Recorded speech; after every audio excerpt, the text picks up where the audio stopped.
구약성경 255면에 있는 구약성경 255면, 254면에 있는 민수기 35장 1절부터 34절까지 제가 한 절, 여러분이 한 절 교독하여 하나님께 올려드립니다. 여호와께서 여리고 맞은편 요단 강가 모압 평지에서 모세에게 말씀하여 이르시되 이스라엘 자손에게 명령하여 그들이 받은 기업에서 레위인에게 거주할 성읍들을 주게 하고 너희는 또 그 성읍들을 두르고 있는 초장을 레위인에게 주어서 성읍은 그들의 거처가 되게 하고 초장은 그들의 재산인 가축과 짐승들을 둘 곳이 되게 할 것이라. 너희가 레위인에게 줄 성읍들의 들은 성벽에서부터 밖으로 사박 1000규빗이라.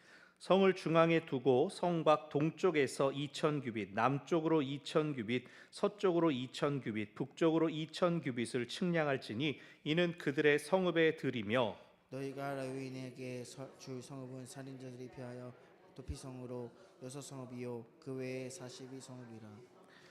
너희가 레위인에게 모두 48성읍을 주고 그 초장도 함께 주되 너희가 이스라엘 자손의 소유에게 레위인에게 너희가 성읍을 줄 때 많은 받은 자에게서는 많이 떼어서 주고 적게 받은 자에게서는 적게 떼어 줄 것이라. 각기 받은 기업을 따라서 그 성읍들을 레위인에게 줄지니라. 여호와께서 또 모세에게 말씀하여 이르시되 이스라엘 자손에게 말하여 그들에게 이르라. 너희가 요단강을 건너 가나안 땅에 들어가거든 너희를 위하여 성읍을 도피성으로 정하여 부지 중에 살인한 자가 그리로 피하게 하라. 이는 너희가 삼할 상하는 자가 회중 앞에서 서서 팔년을 받기까지 죽지 않게 하기 위함이니라. 너희가 줄 성읍 중에 6을 도피성이 되게 하되 새 성읍을 가나안 땅에 두어 도피성에 되게 하라. 이 6성읍은 이스라엘 자손과 타국인과 이스라엘 중에 거류하는 자의 도피성이 되리니 부지 중에 살인한 모든 자가 그리로 도피할 수 있으리라. 만일 철 연장으로 사람을 쳐 죽이면 그는 살인자니 그 살인자를 반드시 죽일 것이요. 만일 사람을 죽일 만한 돌을 손에 들고 사람을 쳐 죽이면 이는 살인한 자니 그 살인자는 반드시 죽일 것이요. 만일 사람을 죽일 만한 나무 연장을 손에 들고 사람을 쳐 죽이면 그는 살인자니 그 살인자는 반드시 죽을 것이니라. 피를 보복하는 자는 그 살인한 자를 자신이 죽일 것이니 그를 만나면 죽일 것이요. 만일 미워하는 까닭이 밀쳐 죽이거나 기회를 엿보아 무엇을 던져 죽이거나 아기를 가지고 손으로 쳐 죽이면 그 친자는 반드시 죽일 것이니 이는 살인하였음이라. 피를 보복하는 자는 살인자를 만나면 죽일 것이니라. 악의가 없이 온한 사람을 미치거나 기회를 엿봄이 없이 무엇을 던지거나 보지 못하고 사람을 죽일 만한 돌을 던져서 죽였을 때에 이는 악의도 없고 해하려 한 것도 아닌즉 회중이 친자와 피를 보복한 자 간에 이 규례대로 판결하여 피를 보복하는 자의 손에서 살인자를 건져내어 그가 피하였던 도피성으로 돌려보낼 것이요 그는 거룩한 기름 부음을 받은 대제사장이 죽기까지 거기 거주할 것이니라. 그러나 살인자가 어느 때든지 그 피하였던 도피성 지경 밖에 나가면 피를 보복하는 자가 도피성 지경 밖에서 그 살인자를 만나 죽일지라도 피 흘린 죄가 없나니 이는 살인자가 대제사장을 죽기까지 그 도피성에 머물러야 할 것임이라. 대제사장이 죽음 후에는 그 살인자가 자기 소유의 땅으로 돌아갈 수 있느니라. 이는 너희의 대대로 거주하는 곳에서 판결하는 규례라. 사람을 죽인 모든 자 곧 살인자는 증인들의 말을 따라서 죽일 것이나 한 증인의 증거만 따라서 죽이지 말 것이요. 고의로 살인죄를 범한 살인자는 생명의 속전을 받지 말고 반드시 죽일 것이며 또 도피성을 피할 자는 대제사장이 죽기 전에는 속전을 받고 그의 땅으로 돌아가 거주하게 하지 말 것이니라. 너희는 너희가 거주하는 땅을 더럽히지 말라. 피는 땅을 더럽히나니 피 흘림을 받은 땅은 그 피를 흘리게 한 자의 피가 아니면 속함을 받을 수 없느니라. 너희는 너희가 거주하는 땅 곧 내가 거주하는 땅을 더럽히지 말라. 나 여호와는 이스라엘 자손 중에 있음이니라. 아멘. 제가 함께 공부했던 목사님들 중에 우리가 이제 독서 모임을 했으면 좋겠습니다. 온라인으로 만나서 책도 같이 읽고 공부한 것이 까먹고 떠내려가지 않게 한번 했으면 좋겠습니다. 이제 말은 있는데 아무도 시작은 안 하는 거예요. 그걸 3년 동안 제가 지켜보다가 이제 나도 졸업하니까 이제 논문 다 썼으니까 내가 한번 해보자. 그래서 원하는 시간대가 있습니까? 원하는 요일이 있습니까? 이걸 다 조사해가지고 지난 월요일 새벽에 처음으로 모임을 가졌습니다. 새벽 기도에 마치고 이제 컴퓨터로 접속을 했죠. 한 달에 한 번 월요일 새벽에 모이면 좋겠습니다라고 한 분이 이제 4분이 있었습니다. 제가 최소 4분이 되면 그 시간에 모여보겠습니다 그랬거든요. 그런데 그 새벽에 접속하신 분 중에 나 월요일 새벽 좋아요라고 하셨던 분은 한 분밖에 안 오신 거예요. 나머지 3명은 뭐 나중에 연락하니까 뭐 다른 일이 있었다, 뭐 잠들었다, 목사님이 새벽에 잠들었다. 그런데 다른 분들은 이제 다른 시간대가 좋다고 했지만 궁금하니까 첫 모임 어떻게 하나 이러고 들어오셨답니다. 그러고 말씀을 나누다 보니까 그 4분 중에서 저 빼고 나머지 3분은 다들 그런 독서 모임, 책 읽기 모임을 해보신 경험들이 있는데 정작 이제 판을 깔아놓은 저는 해본 적이 없는 겁니다. 그래서 이걸 어떻게 해야 되나 그냥 서로 편하게 이제 이런저런 말씀 나누고 또 그리고 그 4분 중에 한 명 빼고 3명은 또 하메노의 목사님들이셔가지고 그것도 되게 재밌었는데 그래서 이제 어쨌든 1시간 정도 서로 이야기하고 교류하고 다음 달에 언제 보자. 6시는 조금 끝나고 빠듯하니까 6시 반 정도에 모여서 그때는 이제 이 책을 함께 읽자. 이런 약속들을 나누고 모임들을 해나가면서 점차 조직을 갖춰가자. 그리고 첫 모임을 마쳤습니다. 어떤 공동체를 든든히 세워가기 위해서는 시작되는 공동체든지 혹은 기존의 공동체든지 그것을 든든히 세우기 위해서는 상황에 따른 질서의 확립이 중요합니다. 10명이 모일 때와 50명이 모일 때 그리고 100명, 1000명이 모일 때의 질서와 규칙이 언제나 똑같을 수는 없겠죠. 사람이 많이 모일수록 고려해야 되는 상황과 대상이 다양해지기 때문입니다. 오늘 본문은 간단하게 말하면 도피성에 관한 규정을 다루고 있습니다. 앞서서 우리가 계속 살펴봤던 몇 주 동안의 본문들은 다 제사장 그룹들이 편집했다라는 말씀을 드렸는데 오늘 본문 역시 우리가 지금 읽은 이 형태로 완성되기까지는 수백 년의 시간 동안 다양한 수정들, 편집들이 있었습니다. 그 과정에서 살인한 사람에 대한 율법 규정도 조금씩 보완되고 수정되는 시간들이 있었습니다. 기본적으로 어떤 경우에서라든지 살인이 허락되고 정당화되지는 않습니다. 무슨 영화 막 살인면허 따라 막 007 이런 사람이 있는데 전혀 율법에선 그렇지 않습니다. 단 하나의 예외라면 전쟁터에 나간 병사는 그럼 어떻게 해야 되나? 죽지 않을 정도로 상대를 해쳐야 되는가? 어때야 됩니까? 그런 경우에는 살인으로 보지 않습니다. 예외로 둡니다. 왜? 자신의 생명이 달린 문제이기 때문에 이것은 남을 죽인다, 살인하지 말라는 계명을 어기는 것이 아니라 자기 자신을 죽음에 내버려 두지 말라라고 하는 그러한 문제로 예외 상황이 됩니다. 즉 어떤 경우에서라도 생명을 존중하라는 하나님의 명령은 변하지 않습니다. 그럼에도 인간사의 복잡함으로 인해 사고들이 발생하게 되죠. 그래서 우발적인 살인자를 보호해주는 역할을 하는 것이 오늘 본문의 도피성입니다. 오늘 말씀을 통하여 하나님께서 우리에게 율법을 주신 의미를 기억하고 또 공동체가 어떻게 질서를 세워가야 하는지를 생각해보는 그러한 시간이 되기를 바랍니다. 아멘. 오늘 본문은 크게 둘로 나눌 수가 있습니다. 1절부터 8절까지는 레위인들이 받은 기업, 성읍들이 나오고 9절 이후로 도피성에 대한 규례가 나옵니다. 우리가 지난주에 가나안 땅, 너네가 차지할 땅의 경계는 북쪽으로 이렇다, 동쪽으로, 서쪽으로, 남쪽으로 라고 알려주셨죠. 그것은 가나안에서 기업을 받을 지파들을 위한 안내서의 역할을 하는데 레위 지파는 어떻습니까? 레위 지파는 하나님께서 그들에게 나를 기업으로 주겠다 하셨기 때문에 땅을 기업으로 받지 못합니다. 그렇기 때문에 지난주 본문에 이어서 가나안 서쪽의 다른 지파들이 다 분배받게 되면 레위인은 어디서 사느냐? 그에 대한 답이 오늘 본문이라고 할 수 있습니다. 먼저 2절을 보면 이스라엘 자손에게 명령하여 그들이 받은 기업에서 레위인들이 거주할 성읍을 주도록 하여라 라고 하고, 성읍과 함께 그 성을 둘러싸고 있는 성 주위의 초원들까지, 초장, 풀밭들까지도 레위인들의 몫으로 넘겨주어라. 이것은 무슨 뜻입니까?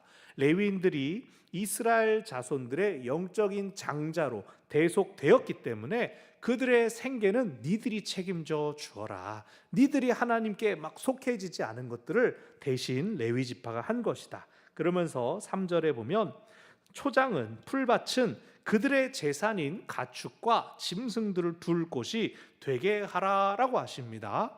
여러분, 레위인들 사유재산 가지고 있었을까요? 동물들 따로 관리하고 있었을까요? 제사 후에 남은 거 이렇게 고기만 받는 거 아닌가요? 하나님의 일을 하는 사람이 사유재산을 가져도 되는가 마는가?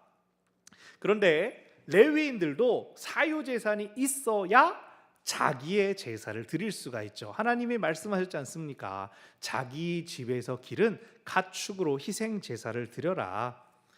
당시에 재산 증식이라고 하면 집에 이미 가지고 있는 동물들을 잘 키워서 자연적으로 불리거나 아니면 거래를 한다든가 그렇게 불릴 수가 있습니다. 그것도 아니면 건장한 싸울 수 있는 사람이 전쟁에 나가서 전리품을 취해 와서 자기 재산을 불리는 방법들이 있었습니다. 그런데 레위인들이 전쟁 나갈 수 있나요? 상거래할 수 있었을까요? 없었습니다. 대신 레위인들이 재산을 늘릴 수 있는 방법은 전리품의 일부를 받는 것이었죠. 그래서 그것들을 레위인 안에서 잘 분배했을 겁니다. 그렇게 받은 가축들을 기르기 위한 풀밭들이 레위 지파에게도 필요했습니다. 근데 4절을 보니까 그 풀밭이 1000규빗, 성 밖에 1000규빗이라고 했고 5절에서는 2000규빗이라고 나와서 2배를 막 부풀립니다. 근데 동서남북으로 2배면은 실제 이 넓이는 한 4배, 16배까지도 차이가 나게 됩니다. 그래서 어떤 해석은 이 1000규빗, 2000규빗 둘 중에 하나다, 하나는 잘못된 거다라고 보는 게 아니라 4절에서 말하는 1000규빗은 성 바깥으로가 아니라 성 안쪽으로의 크기를 이야기한다라고 보기도 합니다. 즉 레위인들에게 주는 성의 규모의 기준을 말한다는 겁니다. 최소 그 안쪽 거리가 1000규빗 규모는 되는 적당히 넓은 성, 쬐끄만 성 주고는 우리 지파는 이거 주겠소라고 하지 말고 충분히 레위인들이 살면서 누릴 수 있는 적당한 크기의 성을 주고 그 사방 2000규빗을 들판으로 주어라. 기업되어 주는 것, 이스라엘 자손이 아이고 우리 건데 그러면서 아까워가지고 조금 쓸모없는 거 주는 것이 아니라 이 정도 적정한 규모를 떼어 주라는 뜻이죠. 6절, 그래서 레위인들의 기업에는 도피성이 6개가 있고 그 외 42개, 그래서 전체 48개 성읍이 레위인의 성이 되었습니다. 8절, 이스라엘 자손들을 향하여 많이 받은 자가 많이 떼주고 적게 받은 자가 적게 떼어주라. 그래서 나눔과 섬김에 대한 질서와 규칙도 나타나 있습니다. 그리고 9절 이후로 그럼 6개의 도피성이 뭐 하는 곳이냐라고 설명합니다. 11절, 도피성으로 정하여 부지 중에 살인한 자, 알지 못하고 살인한 자, 고의로 살인을 저지른 것이 아니라 실수로 의도치 않게 살인을 저지른 자들을 위한 곳입니다. 12절, 언제까지냐? 살인자가 회중 앞에 서서 판결을 받기까지 죽지 않도록 보호하는 곳입니다. 보호하는 곳. 당시에는 동해보복법이라는 게 있습니다. 같은 해로 되갚아 주어라. 함무라비 법전에도 나와 있고 율법에도 출애굽기에서도 나와 있고 곳곳에 나와 있습니다. 눈을 다치게 하면 너의 눈을 똑같이 맞아라. 그래서 손을 다치게 하면 손을 똑같이 다쳐 주어라. 생명은 생명으로 갚아라. 그래서 만일 가족이 죽임을 당하면 다른 가족이 복수할 권리가 있었습니다. 율법에서도 아예 그걸 보장했습니다. 생명은 생명으로 갚아라. 가장 초기의 법전, 초기의 규칙이라고 할 수가 있습니다. 근데 사실 율법에서 이것을 얘기한 것은 남의 생명이 네 생명만큼 귀한 줄 알아라. 그러니까 조심해라 라고 하는 뜻이었죠. 그런데 일부러 그런 것이 아니라 사고가 났는데 자기도 휘말린 피해자인데 살아남았다는 이유로 보복의 대상이 된다면은 사회라고 하는 공공질서가 무너지게 될 것입니다. 그래서 이것이 고의였냐 아니면 실수였냐를 판단하기 위하여 회중의 판결이 이루어졌고 그 판결이 내릴 때까지 복수를 금지하는 곳이 도피성이었습니다. 14절을 보면 6개의 도피성이 가나안 지역에 3개, 그리고 요단강을 건너편에 3개가 있었습니다. 여러분, 요단 동편 땅에는 지파가 몇 개 있었게요? 르우벤 지파와 갓 지파와 므낫세 지파의 절반이 있었습니다. 그러면은 이쪽에는 2개 반 지파가 있고 남은 쪽에는 9개 반 지파가 있었습니다. 규모가 어디가 더 많았겠어요? 당연히 가나안 쪽이 사람도 훨씬 많고 지파도 훨씬 많은데 왜 도피성은 반반씩 주었을까요? 왜 그랬을까요? 아마도 가나안에는 성막이 있었기 때문에, 나중에는 성전이 있었기 때문에 도피성이 좀 적어도 되지 않았겠는가. 억울한 일을 당한 사람, 억울하게 실수로 부지 중에 살인한 사람은 이제 제단 뿔을 붙잡고 빠른 재판을 요청할 수가 있었습니다. 제단 뿔을 잡은 사람은 복수자가 손을 댈 수가 없었습니다. 그리고 이런 이유가 있고, 이게 기본적인 가장 큰 이유인데, 저는 그런 생각도 드는 거죠. 이 요단 동편 지역은 아무래도 이방인들 둘러싸고 있고 원 땅에서 좀 멀다 보니까 더 많은 사고가 있었다는 뜻일까? 도피성이 더 많이 필요했던 것일까? 그러나 또 한편 3개가 똑같이 있었다는 것은 요단 동편이나 이쪽 편이나 동일한 질서 아래 있었다는 것을 강조하는 여러 가지 의미들로 해석할 수가 있습니다. 15절을 보면 이 도피성에 피할 수 있는 것은 이스라엘 자손들만이 아니라 타국인과 거류하는 사람들, 떠돌아다니는 나그네까지도 피할 수 있었다고 합니다. 여기서 말하는 타국인은 광야 시절을 기준으로 한다면 할례를 받은 이방인들을 뜻하는 것이지만, 거류민을 또 따로 언급한다라고 하는 것은 아마도 이스라엘 사람들 중에 사는 보통 일반적인 이방인들, 할례를 받지 않은 사람까지도 억울함을 면할 수 있도록 열어놓은 것처럼 보입니다. 즉 도피성은 모든 억울한 사람들, 무고한 실수한 사람들을 위한 곳이었다고 생각할 수가 있는 것이죠. 그런데 아마 여기 나오는 타국인에 대한 언급은 이스라엘 중에 여러 이방인들이 들어와 살게 된 이유에 정해졌을 거예요. 왜냐하면 광야 시대에는 할례를 받아야만 그들 가운데 살 수 있어야 했기 때문에, 그리고 할례를 받아버리면 민족으로는 이방인이었어도 그냥 이스라엘 자손으로 포함을 시켰기 때문이죠. 자, 그래서 일단 사람이 죽었습니다. 그래서 도피성으로 이 가해자가 피했습니다. 판결에서 살인죄로 인정받는 경우가 16절부터 21절까지 나옵니다. 먼저 16절부터 18절은 도구를 통하여 살인한 자, 16절에는 철 연장으로 사람을 쳐 죽이면 무조건 그는 살인자입니다. 철로 치면 사람은 죽는다는 거예요. 17절 돌로, 근데 사람을 죽일 만한 돌, 그냥 이게 조약돌 이런 게 아니라 이걸로 치면 죽지 싶은 거는 고의적인 살인. 또 18절에는 나무 연장도 사람을 죽일 만한 나무 연장이라고 붙어 있습니다. 이것들은 이러한 도구를 사용하다가 화가 났을 때, 갈등이 생겼을 때 폭행에 대하여 주의하라는 경고입니다. 네 손에 도구가 붙잡혀 있으면 이것이 그 사람의 생명을 빼앗을 수도 있음을 기억하여라. 도구를 통한 살인은 동해보복법으로 처벌됩니다. 생명은 생명으로, 그 살인자는 반드시 죽이라 라고 합니다. 그래서 19절에서 피를 보복하는 자는 살인한 자를 자신이 죽여라, 만나면 죽여라 라고 하는 복수가 인정됩니다. 그리고 또 다른 도구가 아닌데 고의성이 인정되는 경우 20절과 21절, 미워하여서 밀치거나 기회를 엿보고 계획을 짰다는 거죠. 무엇을 던지거나 또 손으로 악의로 쳐 죽일 경우도 고의적인 살인으로 보복할 수가 있습니다. 이들은 판결이 떨어지게 되면, 이거 일부러 그랬다라고 판결되면 사형을 당하게 됩니다. 보복형에 취해질 수도 있고 아니면 회중에 의한 심판이 있을 수가 있겠죠. 하지만 22절, 23절 비의도적인 우발적인 살인에 대해서 이야기를 합니다. 여기 22절에 악의가 없이, 그리고 23절에 보지 못하고, 이것들이 중요한 표현입니다. 그럴 줄 몰랐습니다.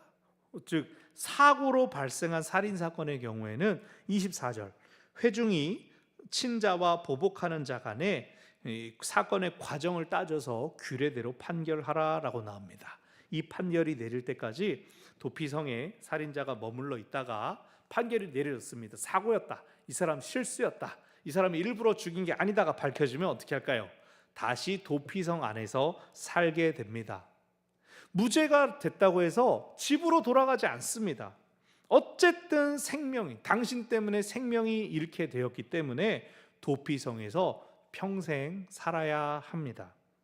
평생 살거나 집으로 돌아갈 수 있는 방법은 그 당시에 대제사장이 천수를 다했을 때, 이 세상을 떠나게 되면은 그러면 돌아갈 수가 있습니다. 그러니까 대제사장이 죽었습니다라고 하면은 전국에 흩어져 있는 도피성에서 여러 사람들이 자기 집으로 돌아갈 수 있는 길이 열리는 겁니다. 이것은 대제사장의 죽음을 도피성에 피했던 살인자들을 위한 대속적인 죽음으로 보는 것이죠. 그렇게 본다면 대제사장은 종신직이기 때문에 무기징역에 처해진다 정도로 볼 수가 있습니다. 그러나 26절, 27절 그 사람이, 도피성에 잘 피해 있던 사람이 도피성 밖으로 나왔을 때는 복수자가 보복해도 죄를 묻지 않습니다. 성 안을 떠나게 되면 보호막에서 빠져나가는 겁니다. 그러니까 가장 강력하고 근본적인 동해 보복법은 여전히 살아있고 도피성의 범위 안에서만 무사한다라는 겁니다. 그리고 28절에서 다시 대제사장이 죽어야 돌아갈 수 있다라고 하는 것이 강조됩니다. 29절과 32절, 그럼 판결을 내릴 때는 어떻게 결정을 내려야 되느냐? 살인자는 증언을 따라서 판결을 하되 한 사람의 말만 듣지 말아라. 그래서 한 사람 말 듣지 않으면 최소 두 사람 이상의 증인의 말을 통하여 판결하라라고 하는 겁니다. 우리로 치면은 이제 무고죄를 방지하기 위하여, 내가 기분 나쁘니까 내가 죽이는 거 봤어요, 막 한 사람이 주장해가지고 이렇게 무고한 살인이 또 처형이 이루어지면 안 되니까 그런 장치지만, 나중에 어떻게 됩니까? 이 아합 왕이 포도원을 갖고 싶어서 왕비 이세벨이 거짓 증인들을 고용해서 나봇이 신성 모독하는 말을 했다라고 하게 만들어서 거짓 증인을 여러 명 세워가지고 돌로 맞아 죽게 하기도 하고, 예수님도 어땠습니까? 예수님도 사내들인 공회에 끌려갔는데 거짓 증인들이 막 여러 명이 나와가지고 서로 말이 틀리는 엉터리 재판 속에서 여러 증인들이 증언했으니까 사형이다라고 하는 일들이 있었죠. 그러니까 인간의 이 모든 제도와 규칙들, 하나님께서 보완하고 이렇게 해라 저렇게 해라 본 정신을 아무리 가르치셔도 사람들이 참 못됐습니다. 31절, 고의로 살인한 사람은 생명의 속전을 받을 필요 없이, 벌금 받을 것 없이 그냥 사형하라. 그만큼 생명이 중요하다, 그 생명을 해친 죄가 무겁다라는 뜻입니다. 32절, 대제사장이 죽어야 돌아가는 것이지 속전을 낸다 그래도 돌아갈 수 없다. 살인에 대해서는 벌금형을 적용될 수 없다. 그런데 예외들이 있습니다. 동물을 죽였다든가 혹은 실수로 종을 죽였을 때는 생명의 속전을 갚을 수가 있어요. 그러니까 노예제도 당시 고대 사회에서의 노예는 그만큼 재산으로 인정됐다는 거죠. 자, 그건 딴 얘기지만 어쨌든 속전을 내도 돌아갈 수 없다. 대제사장이 죽어야 돌아갈 수 있다는 얘기가 지금 세 번째 반복되고 있습니다. 오직 생명은 생명으로 갚을 수 있다. 결론적으로 33절, 34절은 이것이 무엇을 강조하는가? 도피성이 있으니 사고에도 안심하십시오, 일종의 보험이 아니라 생명을 절대 해치지 말아라. 서로 간에 피 흘리는 일 하지 말아라. 누군가의 피를 흘리는 것은 그 땅을 더럽히는 것이다. 그리고 그것은 땅을 부정하게 한 것뿐만이 아니라 너희 중에 계신 여호와께 죄를 짓는 것이라고 합니다. 즉 너희는 하나님의 백성으로 하나님께서 너희 중에 함께 하신다, 하나님과 함께 살아가고 있는 것을 늘 의식하고 기억하라, 그 말씀으로 34절이 마무리가 되었습니다. 아마도 초기에는 고대 근동에 잘 알려진 이 동해보복법을 잘 지키며 따르고 있다가 사람들의 삶이 정착하면서 복잡해지고 다양해지면서 우발적인 사고들이 얼마든지 일어나는 것을 보면서 무조건 보복하는 것이 옳지 않다는 것을 가르치기 위해서 이런 도피성 제도가 마련되었을 것입니다.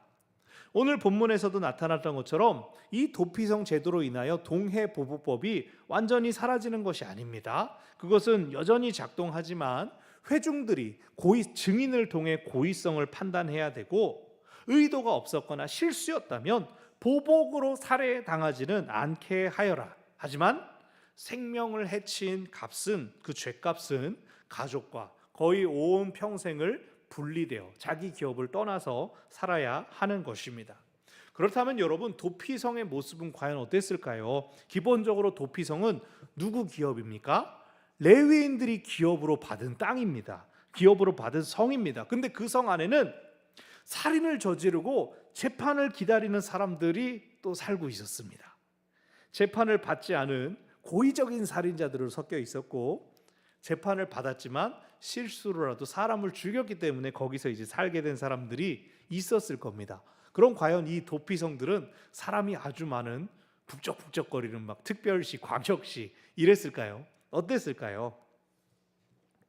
레위인들이 기업을 받고 이러한 규정들이 잘 정비되고 보완되기까지 수백 년의 시간이 지나서 오늘의 본문이 완성됐습니다. 거의 요시야 왕 때, 유다의 요시야 왕 때 완성됐다라는 견해들도 있는데, 그걸 생각한다면 도피성 제도가 오랜 시간을 지나면서 어느 정도 효과가 있었던 것 같습니다. 그 효과는 하나님의 말씀대로 생명을 존중하며 서로를 위하여 공의와 법 질서를 유지하는 데 도움이 되었을 것이라고 생각됩니다. 오늘 말씀을 통하여 우리가 세 가지를 기억하기를 바라는데, 첫 번째로 공동체는 서로를 책임져 주어야 한다는 것입니다. 공동체가 서로 책임져야 됩니다. 오늘 도피성은 이스라엘 지파의 영토에서 기업을 받은 레위인들의 기업들 중에 도피성이 있었습니다. 레위인들은 예배를 섬기는 귀한 사명으로 하나님께서 직접 구별하여 주셨습니다. 성별된 사람들과 실수였다 해도 살인을 저지른 사람들이 함께 사는 것이 여러분 자연스럽습니까? 어색하지 않나요?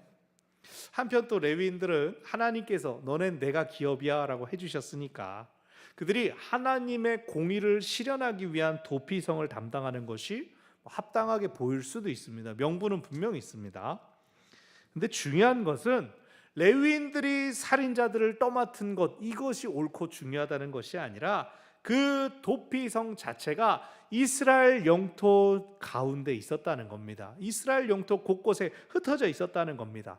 광야 시절에는 어땠습니까? 가나안 정착하기 이전 시절에는 부정한 사람, 부정을 끼친 사람, 잘못한 사람은 진영 밖으로 떠나도록 했습니다. 그 부정으로 인하여 그 사람과 이스라엘이 구별되었습니다. 그런데 도피성은 경계 바깥에 있는 게 아닙니다. 이스라엘 영토 중간중간에 어느 성이든 가까운 도피성으로 피신할 수 있는 도처에 자리하고 있었습니다. 물론 성이 이제 레위인의 성으로 구별되기는 했지만 구치소가 아니라 레위인들의 거주 구역이었다는 점에서, 그리고 재판을 받기 전에 보복자들로부터 보호하기 위해서라고 하는 목적을 생각한다면 도피성에 피신한 살인자들에 대한 시선이 어땠겠습니까? 무조건 경외시하고 저 이렇게 손가락질하는 게 아니라 기본적으로는 그들을 품으려고 했다는 겁니다. 억울함이 밝혀질 수 있도록 도와주려고 했다는 것입니다. 오늘 본문 오늘날 어떻게 적용할 수 있을까요? 여러분, 오늘 교회가 어떻습니까? 교회 안에 진짜 다양한 사람들 모이지 않습니까? 여러 가지 생각들이 있고 여러 가지 목소리들이 있습니다. 그렇기 때문에 우리들 가운데에서 저 사람 진짜 이해 안 된다라는 말이 있는 것은 당연한 겁니다. 당연한 거. 우린 서로 이해 못하고 왜 그런지 모르겠다라는 말들이 얼마든지 있을 수 있습니다. 하지만 이해 안 되니까 저 사람 없으면 좋겠다. 저 사람 말 못하게 해. 이거는 안 된다는 겁니다. 공동체는 서로 책임을 지는 곳이기 때문에, 그리고 서로를 책임진다는 것은 서로를 보호하고 지켜주어야 한다는 뜻입니다. 그러나 또 책임진다고 해서 무조건적인 지지와 응원을 보내는 것은 아니고, 잘못된 것은 가르치고 바른 길로 지도하고 안내하는 것 역시 책임진다는 뜻이죠. 예를 들어 새가족이나 믿음이 약한 사람, 혹은 이제 우리의 자녀들 같은 경우는 배려의 대상이 됩니다. 이해해 줄 수 있어야 됩니다. 하지만 항존직이나 임원이 된다면, 소위 신앙이 있고 다른 사람에게 영향을 끼치는 자리에 있다면, 그 사람은 다른 사람을 보호하고 책임져 주어야 합니다. 그래서 서로를 책임져 주는, 서로를 아끼고 보호하는 우리 백운제일 공동체가 되기를 바랍니다. 아멘. 오늘 말씀을 통하여 기억할 것 두 번째는, 하나님은 생명을 사랑하시는 분이라는 것입니다. 동해보복법은 서로에 대한 상해를 똑같이 갚아주라라고 하는 가장 원시적인 형태의 법입니다. 여기 이 동해보복법에는 인간의 실수나 사고에 대한 배려 같은 것은 전혀 없습니다. 그럼에도 사랑하는 가족을 잃은 사람들은 그것이 실수였든지 사고였든지 간에 내가 똑같이 갚아줘야지, 저 사람의 생명을 내가 빼앗아야지 분이 풀리겠다, 그렇게 생각하지 않습니까? 그럴 때에 사람들 가운데 무슨 일이 일어납니까? 저 유명한 셰익스피어의 고전 로미오와 줄리엣 어떻습니까? 죽음의 연쇄고리를 보여주지 않습니까? 어떻게 시작됐는지 우리 아무도 모릅니다. 그냥 서로를 죽이는 혈전이 어느 순간 되면 됐다, 이 정도면 서로 많이 죽었으니까 그만하자, 절대 그렇게 그치지 않습니다. 인간은 스스로 멈추지 않습니다. 하나님은 인간이 저지를 수 있는 실수와 사고를 염두에 두시고 고의가 아닌 경우에는 보복하지 못하도록 도피성을 지정하셨습니다. 누군가가 일부러 한 것이 아니라면 그것을 또한 품어줄 수도 있다라는 것을 가르쳐 주십니다. 인간은 의도하지 않은 일에 얼마든지 휘말릴 수 있다는 것을 기억하라는 것입니다. 그리고 오늘 본문에 뭐가 나왔습니까? 판결에 대한 규례가 나왔습니다. 회중의 판결로 유무죄를 가려라. 근데 기준을 주셨죠. 의도성을 판단하는 기준, 도구를 사용했는가, 고의성을 가지고 있었는가. 그래서 고의적인 살인인지 우발적인 사고인지를 구별하게 하셨습니다. 이러한 것들을 통하여 생명이란 함부로 판단되거나 혹은 함부로 갚아질 것, 버려질 것, 복수해도 되는 것이 아님을 가르쳐 주시는 것입니다. 그러므로 생명을 사랑하고 아끼시는 그 하나님의 마음을 기억하시기를 바랍니다. 아멘. 오늘 말씀을 통하여 마지막으로 기억할 것은, 죄에 대하여는 반드시 대가를 치러야 한다는 것입니다. 도피성은 실수로 살인한 사람이 재판을 받을 때까지 보복자로부터 보호해주는 기능을 하지만, 재판을 통하여 실수, 사고였음이 밝혀진다 하더라도 그가 자기 집으로 못 가죠. 여전히 도피성에서 평생 살아야 됩니다. 실수였을지라도 타인의 생명을 해친 것에 대한 책임을 물으신다는 것입니다. 그만큼 더 조심해야 한다는 거죠. 도피성에 살게 된 사람들은 무기징역과 같았기 때문에 그 안에서 완전 새로운 삶을 살았을 것입니다. 근데 죄수처럼 갇혀 있다거나 막 주황색 옷을 입고 착고를 차기보다는 그냥 마치 이사 온 사람처럼, 이주한 사람처럼 살지 않았을까? 마치 증인 보호 프로그램 이런 거 있어가지고 새로운 신분 받은 것처럼. 물론 도피성 안에 있는 사람들은 그의 신분을 다 알고 있었겠지만, 그럼 여러분, 너가 잘못을 하긴 했지만 실수였음이 인정되었다라고 하면 그 사람은 다른 사람들에 대하여 어떤 태도와 마음을 품었을까요? 아마도 이들은 다른 사람들이 저지르는 실수에 대하여 너그러운 마음을 품고 앞장서서 품어주고 받아주고 들어주지 않았을까요? 은혜를 입은 사람이 비록 자기 가족과 기업에서 떠나 살아야 했을지라도 무고하게 보복당하는 죽음은 면하게 되었으니 그 은혜를 기억하는 삶을 살았을 것입니다. 받은 사랑과 은혜를 또 다른 사람이 받을 수 있도록 돕고 섬겼을 것입니다.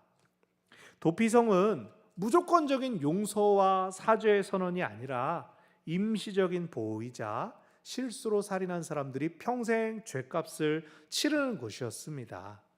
집으로 돌아가는 조건 3번이나 누가 죽어야 된다고요? 당시에 대제사장이 죽으면 돌아갈 수 있다라고 나왔는데 그의 죽음을 통해 모든 죄인들의 죄값이 치러진다는 뜻입니다. 이것은 예수 그리스도 십자가의 예표가 됩니다.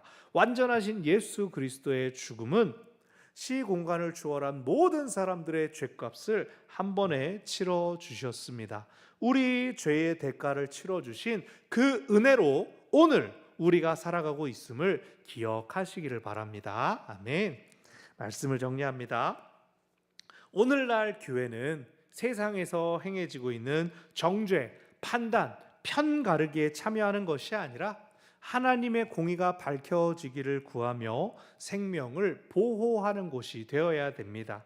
오늘 본문에 나온 도피성이 교회의 어떤 모습이 되어야 한다는 것이죠. 그러기 위해서는 먼저는 우리 안에서 서로를 돌아보며 공동체를 책임져야 합니다. 또한 우리를 통하여서 생명을 사랑하시는 하나님의 마음이 전해져야 하겠습니다. 무엇보다 죄를 싫어하시는 하나님을 기억하여서 우리의 삶이 하나님 앞에 거룩하게 살아가는 것과 함께 우리의 죄를 담당하신 주님을 닮고 또 전하는 우리의 삶이 되어야 하겠습니다. 그렇게 이 세상에서는 도피성이 되어서 세상을 품을 수 있는, 사랑하고 섬길 수 있는 우리